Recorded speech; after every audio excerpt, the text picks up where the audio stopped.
Today, we have a special guest from Locked On Padres and Locked On Nationals doing a little series preview, but not just a series preview. We both have very similar interest in players for both of these teams, considering one massive trade that we'll get into right after this.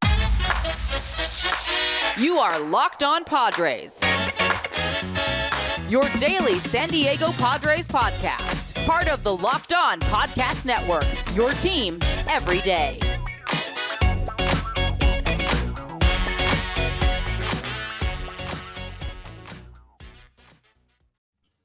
And thank you for making Locked On Nationals and Locked On Padres your first listen every day, as we are free and available wherever you get your podcast. Today's episode is brought to you by Game Time. Download the Game Time app, create an account, and use code LOCKEDONMLB for $20 off your first purchase. Last minute tickets, lowest price, always guaranteed with our friends over at Game Time. And so, as we were saying, Locked On Padres and Locked On Nationals combine here for a Locked On crossover where you get your team every day. And so I'm joined by Javier from Locked On Padres. Javi, how are you doing, my friend?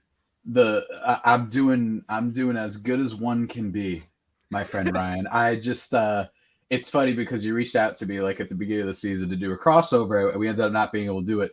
And I kind of wish we did it back then because I might have been happier. I might have been in a more uppity, animated mood, dare I say. Everyone still, if you're watching the video, they can see the clown hat that I have on because that's kind of how the Padres have been, man. But I'm excited to talk all these things. Excited to talk about the trades and I guess preview this series because that's what we do. Of course, yeah. We'll be previewing the series a little bit later on in the show. But last year, Javi, if you do remember, the Padres made a trade for a superstar, a very young superstar, and he did play for the Washington Nationals. That is outfielder Juan Soto. And obviously that trade kind of sent the sports world up in a frenzy just because of the return that the Nationals got. And then also the Padres got a young superstar like Juan Soto with 2.5 years left of control. And you know, I know a lot of people in San Diego haven't been thrilled with his production so far, but what do you think is the ultimate feel right now in San Diego with how they're doing with Juan Soto? I think it's so complicated. Not really. This isn't rocket science, but it's because there's a couple aspects of this. Number one is just, Soto in his Padres tenure has been considerably worse than when he was with the Nationals. His batting average is lower, but granted, that first month of this season, he was pretty terrible, but he looks back to being what he was. His WRC plus is up there. He's back to a 400 on base. He's been good. He's been very good, even if not necessarily on the batting average front. So he's been good, but the problem is that you can't really judge the trade in a vacuum, unfortunately. And that's what I've been talking about in my shows that, the Padres famously, they've made quite a lot of moves, Ryan, over the past few years. They've made a lot of trades. I would argue that with the exception of the Austin Nola trade, at the time, which in fairness, I didn't know it was going to get this bad on the Nola front, but that was the only one where I was like, all right, did you need to do that? Whatever. I don't know who Ty France is anyway. Of course, he ends up being great, right? But I also didn't know that they would then continue to trade for years and do all these moves. So the Soto trade, my biggest issue, and before it even happened, I did on my episode talking about whether or not they should do it. It was heavily rumored. It was between them, the Cardinals, and the Dodgers once upon a time. Right. I remember that trade deadline. It was crazy. And my thing was, I'll be ecstatic if they do it. But I never thought that they had to. I just thought that, team building in baseball is a lot more complicated than just, hey, go bring in Kevin Durant or go bring in another superstar and call it a day and figure it out later.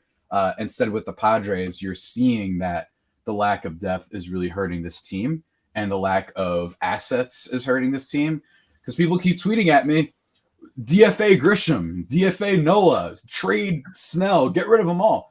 And I keep saying, okay, sure, but who are the replacements? You traded all the replacements. They're all gone. So it's not that all of this is a bad and always going to turn out poorly the way it has for the Padres so far when you trade for so many stars, but it adds up. And the problem is if those stars aren't playing at their star level, then you start to see the problems appear. Machado has not been good. Tatis only just got back, really. Xander Bogaerts has been dreadful for the last month. And Soto was bad the first month. So that's the big issue here. And that's kind of it's tough because on paper, I don't mind the trade at all, even though I'm going to ask you now how my beloveds, how all the, who allegedly, the coverage was, the Padres they fleeced the Nationals.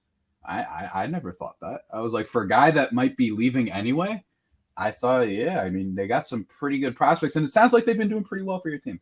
They have been. And you know what? It's highlighted by James Wood, who right now is in high A Wilmington. He's a top 10 prospect in baseball. I think when it's all said and done, as he continues to mature and grow as a player, he's probably going to be the number one prospect in all of baseball up to some point. Who knows when that'll be, but up at some point, I do believe he will be. He's just that good. But looking at the major leaguers, CJ Abrams, we'll start with him. You guys love CJ Abrams, and I've kind of made the case to Nationals fans that if CJ Abrams was drafted and developed by the Washington Nationals, he would not be up in the majors even right now. I think the Padres kind of rushed him along, especially last year with Fernando Tatis and everything that was going on with him.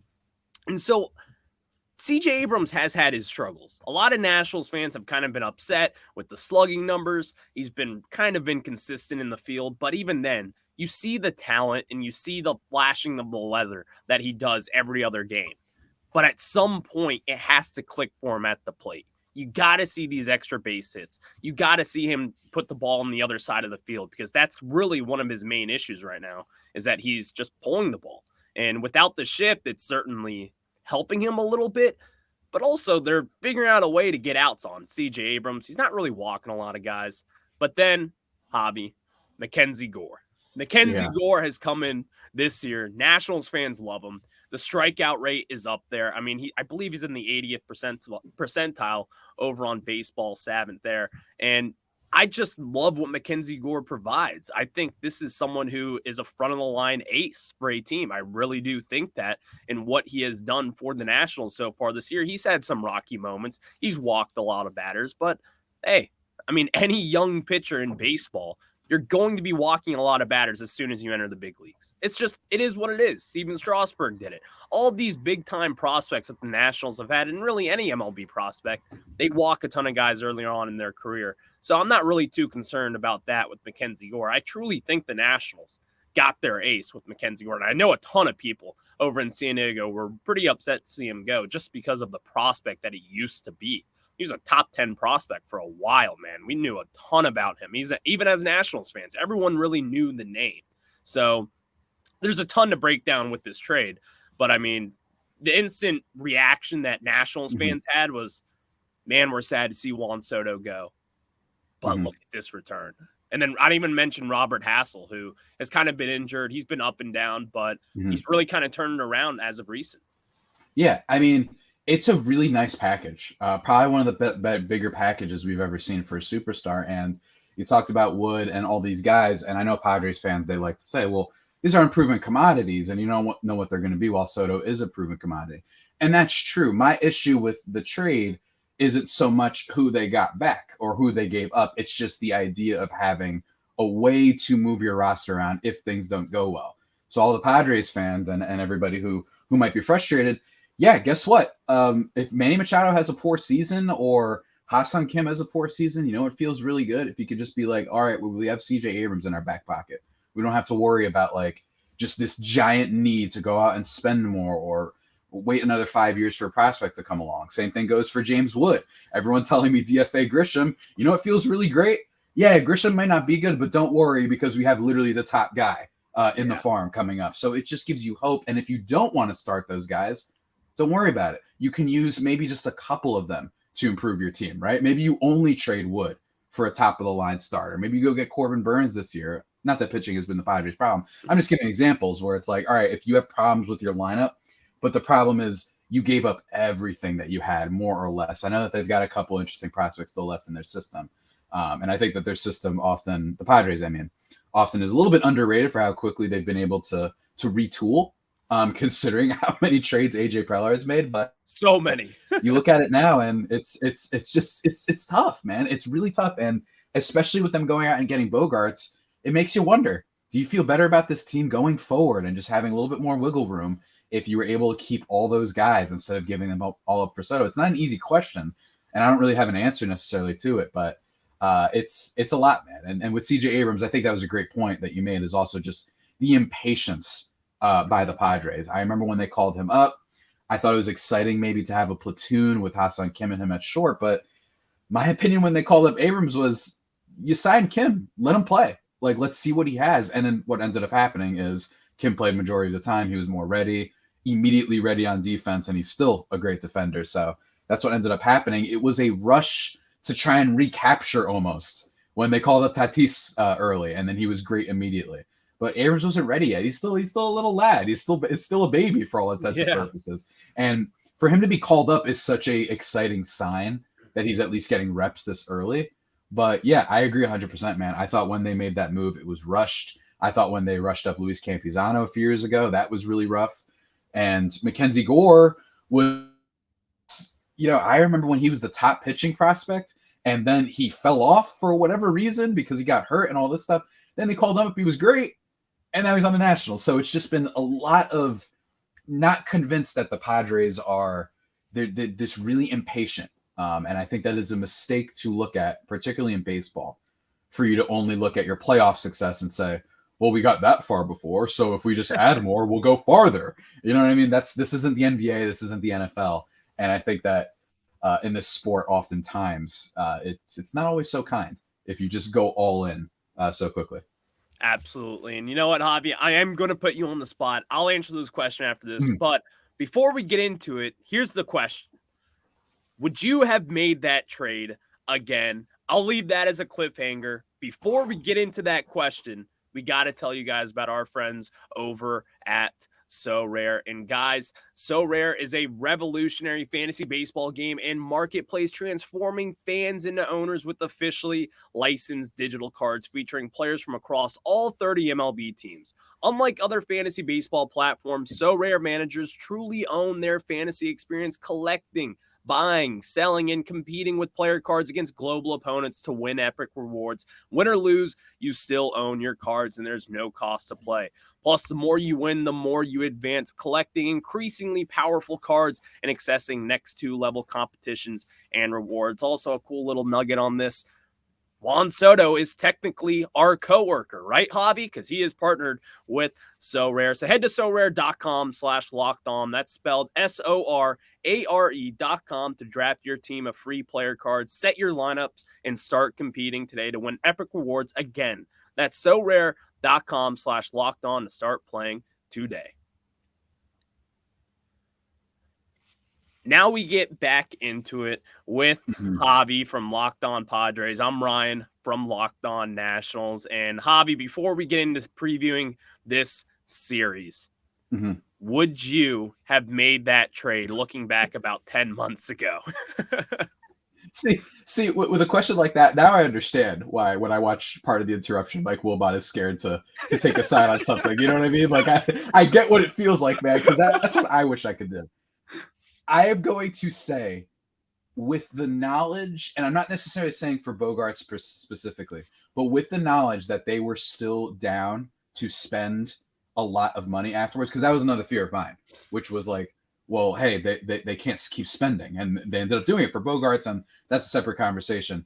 I'm going to say, with the knowledge that the Padres were absolutely down to keep spending, because as evidenced by the Darvish, Cronenworth, Machado, and then the signing of Bogaerts, I'm going to say no. I think I might say no, just because you can get some stars elsewhere.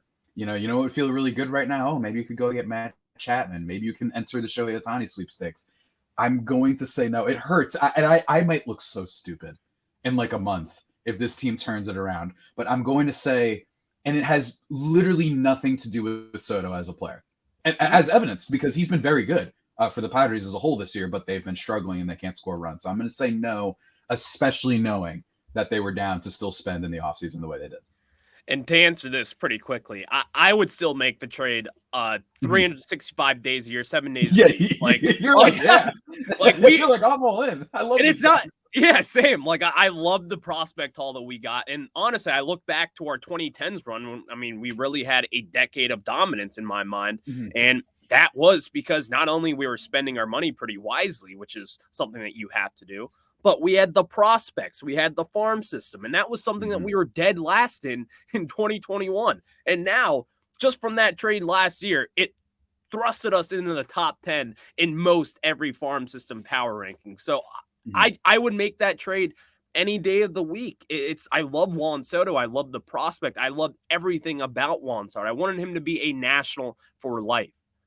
But if you're telling me you're going to give us that package for him, I have to do it. And it's like, this is one of those trades. You won a World Series out of it too. Yes. Like, or not out of it. You already had won a World Series. So it's like, it's not like we're dying for winning. Yeah. So you're all good. Yeah, exactly. We're fine. I won a World Series. I got my ring. I love Juan Soto. I've loved all the superstars that have just walked away or been traded away, but the game sucks, man. Baseball is not a one-man sport, and we definitely know that over here on Locked On Nationals, and of course, you know that as well over on Locked On Padres, but it's not just about the Juan Soto trade. We know Javi and we've been wanting to talk about this for ages now, for years and years and years. But of course, the Nationals and the Padres get set for a 3-game series starting tonight with MacKenzie Gore on the bump. Their guy going up against his former team, the top 5 pick back in 2017. He's taking the bump tonight against Yu Darvish. So, Javi, how do you feel about tonight's game in this really electric pitching matchup with Darvish and Gore? Yeah, exactly. Electric pitching matchup is right. For that alone, it's like one of the more excited games that I've hold on. It's one of the more one of the most excited. I can't speak. It's a game that I'm really excited for because and that's weird considering how bad the Padres have been, but just from a fan of storylines and all that stuff, seeing Gore again, seeing my beloved as good as he was for the Pods, and seeing what he does with the Nationals, it is going to be really exciting. I think there's going to be a feeling of almost like a throwback. Like it hasn't been that long ago, but it's just going to be really cool to see Abrams. It's going to be really cool to see the Nationals and see what they do. I know you guys don't have my other beloved Luke Voit, who we didn't mention, also got sent back over in the trade because the Nationals, Eric Hosmer was like, heck no. So then they had to send Luke Voit instead, which again, as I've joked many times, in his last act of cruelty and hatred against the San Diego Padres, Eric Hosmer killed Luke Voit. So that's the thing. But I'm really excited for this series, man. I think Darvish versus Gore is like a sneaky pitcher's duel potential game. I think it could be really great. And I'm curious to see the rest of the Nationals lineup, especially Abrams on the base paths. Whether or not he causes a stir there, because the Pods at times against the Arizona Diamondbacks have shown trouble when they face these like speedy sort of teams. I'm curious to see how they handle CJ Abrams. But I'm super excited, man. And that's it though, because I don't have any expectations. They faced the Royals last week and they looked terrible against them. They lost 2 out of 3. I don't care if they won 1 game. They looked bad against the Red Sox. They looked awful against the Dodgers. So it's my intrigue is not predicated on the Padres winning. It is predicated on watching certain players play. And that's kind of my vibe heading into it. And you know what? You brought up something with CJ Abrams. I think a lot of Nationals fans have kind of been a little frustrated with is that, like, he is a very speedy guy. And, like, when you see him on the base path, like, talk about someone who can stretch a single into a double and a double into a triple. That's CJ Abrams. But when he gets on the base path, this Nationals team hasn't been as aggressive as you'd think. We have multiple guys who are in the top percentile in Baseball Savant. And I believe CJ Abrams in the 90th percentile and Lane Thomas, who's in the 94th percentile. These guys are blazers, but you don't really see them as much stealing these bases. The Nationals really aren't that aggressive with it. And a lot of people have been like, well, is this Davey Martinez, our manager, being like, hey, like, let's produce runs and let's not get out at second base. But I also think in today's age, with all the new rules, you should be running everywhere. CJ Abrams should have the green light to go wherever he wants.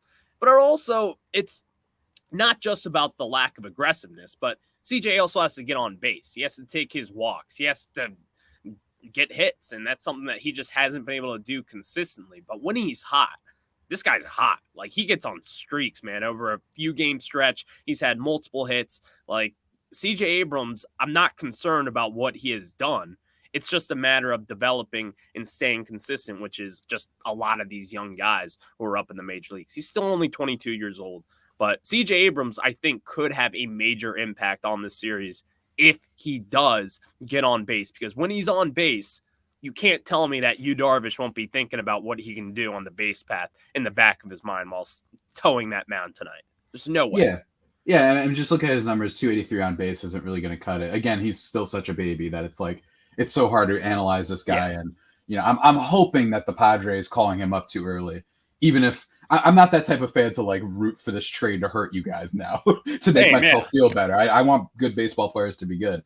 And it would be a shame though to see him if it just didn't pan out because of the early call up and all that. But and the only 5 stolen bases, like. Estrella Ruiz has been kind of the star in terms of stolen bases this year. And that another former Padre. Oh, God. See, that's another thing you should know about me, Ryan. I could break down at any moment when discussing this team. And when I remember all the former great players that we have, including Trey Turner's another one of your team. So that's like, it can happen every now and then. But very curious to see how that goes. But I'm also wondering, like, just in general, aside from kind of the obvious names, are there any kind of players that you think that the Padres fans should know about that aren't necessarily, your Gore or your Abrams? Like, who are some other people you think to keep an eye on for the series, do you think? Absolutely. I have 2 guys for you, and one of those is Lane Thomas. Lane Thomas is the one we traded John Lester for back in 2021. John Lester, back in that 2021 season, was awful for the Nationals. Awful. I remember that, we got, and also, just a quick side note, John Lester gave the middle finger to a bunch of Nationals fans sitting outside the clubhouse as he got traded. Flipped the bird to them. No one knows why, but he did. He did that. We got Lane Thomas in return, and all this guy really has done so far is hit. This year, he has been the Nationals' best hitter by far and away, in my opinion. He hits for power. He can hit for average. He gets extra base hits. He doesn't really walk that much, but at the end of the day, this guy has an impactful swing. Not too many people really know about him. He's kind of like those, I don't want to say a 5-tool player, because he's not like a James Wood type of guy, know? But he's like someone who has a really good hit tool.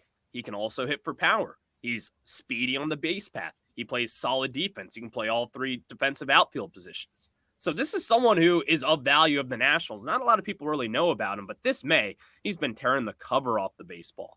And also, I'll give you another one real quick. Jeimer Candelario, who has been on fire for the Nationals so far in May after coming off a little injury there early on in May. And he is someone who was DFA'd by the Detroit Tigers this last offseason, led the league in doubles back in 2021, and he has been playing a very good defensive third base for the Nationals, and also being a switch hitter. He's been killing the baseball on both sides of the plate. He has some power. He can hit for average, but he does a ton of damage for this Nationals offense, which doesn't really have that many big hit tools or power tools consistently in the lineup. So having someone like Candelario and also someone like Lane Thomas is someone who, both of them will really make a huge impact in this series in my mind. But to swing that question back to you, Javi, we know Juan Soto. We know the guys who are in there doing damage day in and day out, but who are some guys that we may need to worry about outside of the obvious with Juan Soto? Oh, man. Yeah. Because everyone kind of knows the Padres. So yeah, it's right. It's like kind of, I would say, I think there's 2, or at least 2 entities I could talk about. The first one being Matt Carpenter. He's not incredible or anything, but he hits for a modicum of power. He has a good walk rate. He's fine. He's like a 112, 120-ish, flirts with 120 every now and then, kind of WRC plus guy. So he can do stuff. He's a fine batter. He's the type of batter that the Padres need, at the end of their lineup. Just these sort of solid players. Yes, he's old. And yes, if you throw like inside fastballs, I swear he never hits them. But, for the most part, at least he's just a solid player. And that's kind of what the Padres needed. Unfortunately, the rest of their lineup has not played up to snuff really in totality, but that's the one to watch out for in terms of lineup. And the other thing would probably just be pitching overall. And I'd probably say with the bullpen, Tom Cosgrove has like a 7 2/3 innings scoreless streak. So he's been on fire lately. Obviously, about Josh Hader, but then there's, just a decent amount of arms in there for the Padres. I think Steven Wilson is still pitching right now.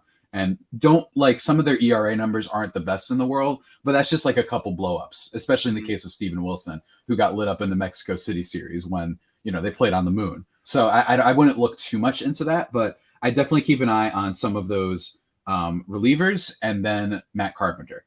And then, basically everything else is known, right? Bogarts, Tatis. Tatis has been not walking as much of late, but has compacted that with a lower strikeout rate, and he's still hitting for power. So he's getting along, and especially for a guy who obviously has missed the whole season, I've been thrilled with what Tatis has done. Even if he hasn't been quite MVP level, he's got like a 127 WRC plus. He's still been very, very good.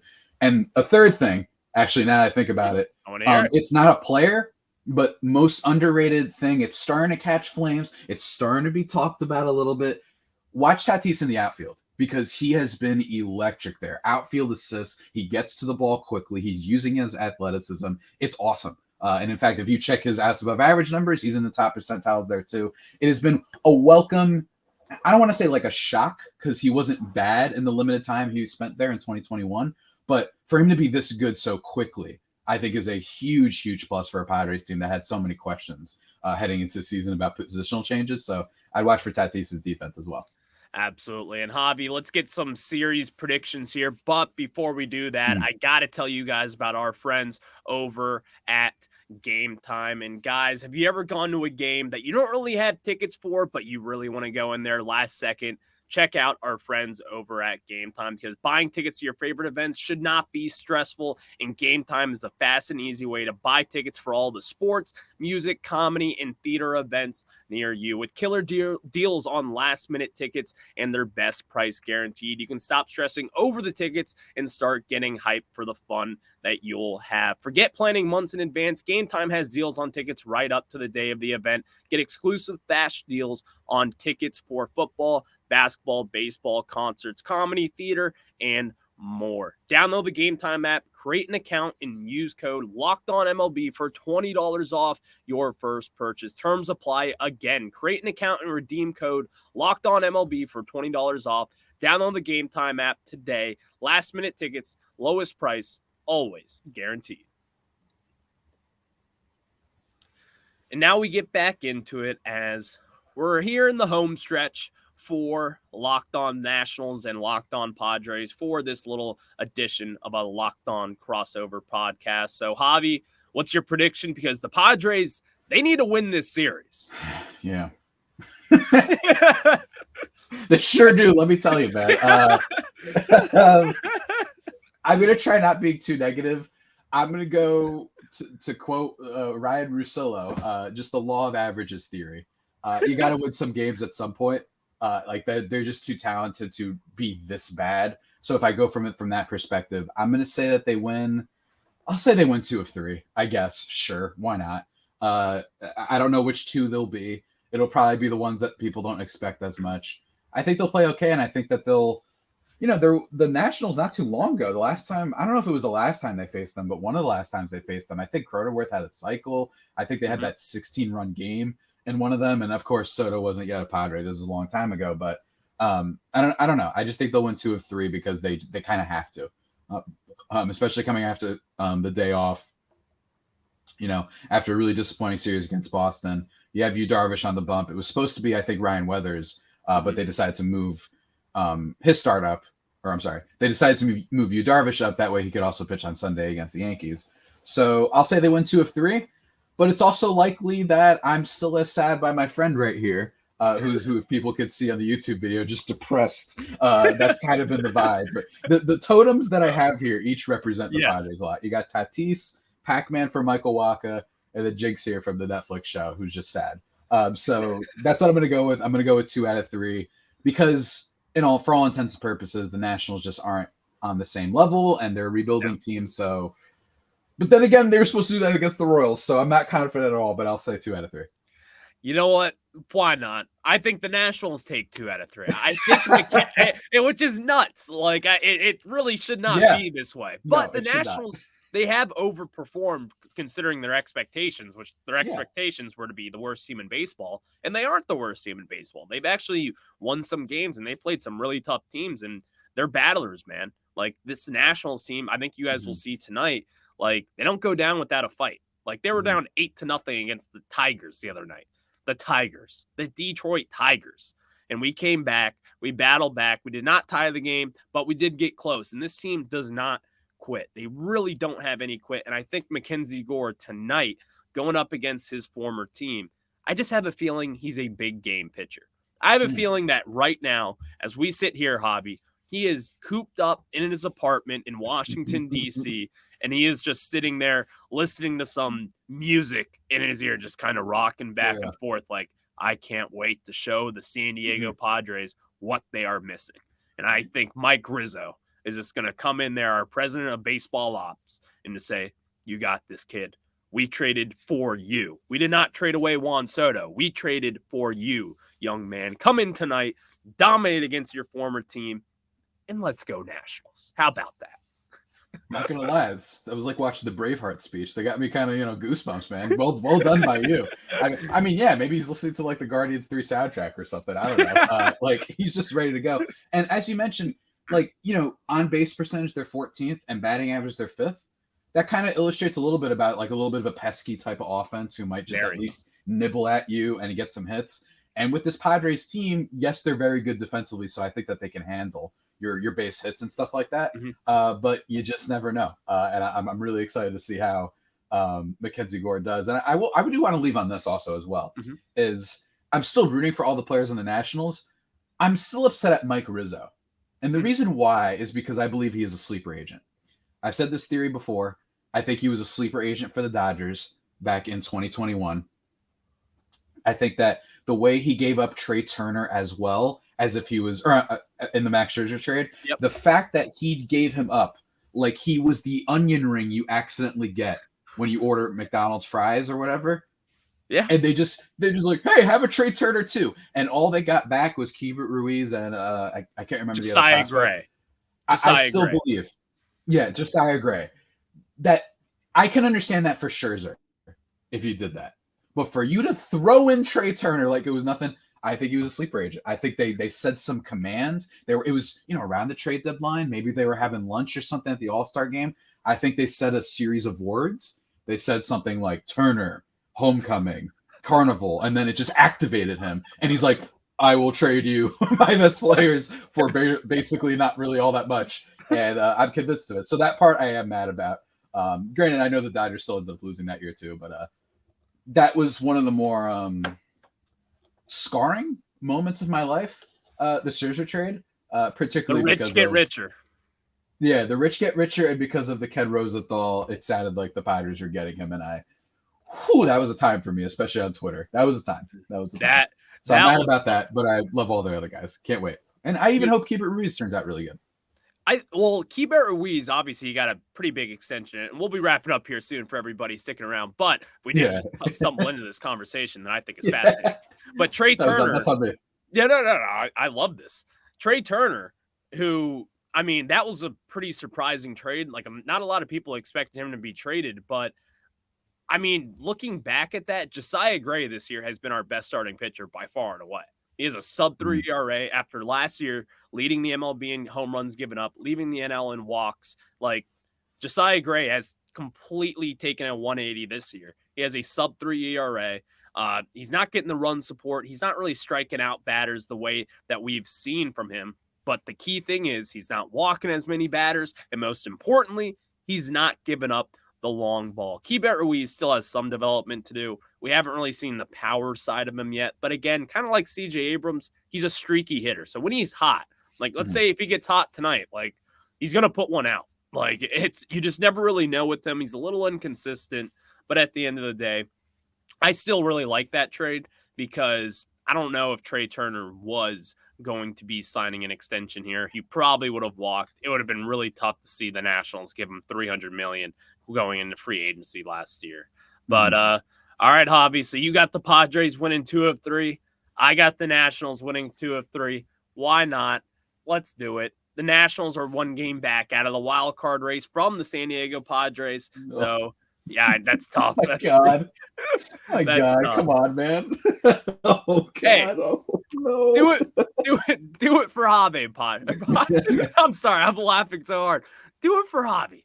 Padres, if you're listening. Just play. drive in 1 run. We didn't even mention that. That's the biggest thing. Nationals fans. The Padres will get worse the more runners they have on base. I promise you. You will be astounded at the poor at-bats and strikeouts they have when runners are in scoring position. It's something to behold, so look forward to that. I'm excited for this matchup tonight, Javi. And I thank you guys for making Locked On Nationals and Locked On Padres your first listen. We got our win prediction in. Again, I think we win 2 of 3. Javi thinks they win 2 of 3. So we'll just have to see what happens. But Javi, I'll see you on the flip side. As I'm Ryan Clary, he's Javier Reyes. We will catch you guys another day. Have a good one.